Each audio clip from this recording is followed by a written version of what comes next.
A continuación les hablaré de mi presentación personal, la presentación personal de mi mamá y la rutina diaria de mi papá. Mi presentación personal. My personal presentation. What is your first name? My first name is Mayerly. What is your last name? My last name is Sisapita. Where are you from? I am from Duitama. What nationality are you? I am from Colombia. How old are you? I am 20 years old. How tall are you? I am 167 centimeters. What color is your hair? My hair is brown. What color are your eyes? My eyes are brown. When is your birthday? My birthday is on March 4th. How is your English? My English is so-so. What is your favorite food? My favorite food is pizza. What do you do in your free time?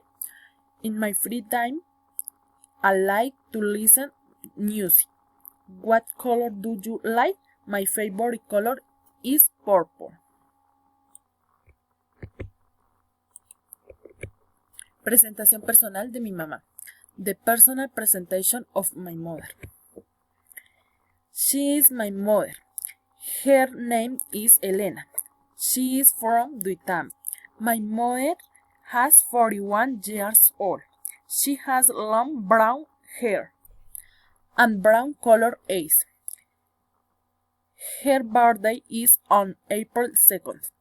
She doesn't like English. She likes to eat empanada. She is medium. She works at home. She is beautiful, so beautiful and sometimes mad.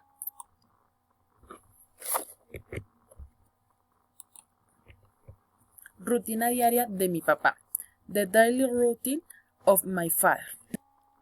He wake up at 6 o'clock. He get up at 6:30. He always take a shower at 6:15. He usually has breakfast at 6:30.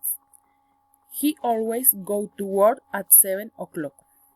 He frequently work from at past 7.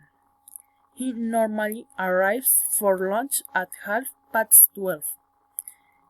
He in the afternoon always work from 6:30. He usually take a break at 4 o'clock. He often arrives to home at 7:30. He always go to the bed at 8:30 and falls asleep at 9 o'clock. Esta fue mi presentación personal, la presentación personal de mi mamá y la rutina diaria de mi papá. Gracias.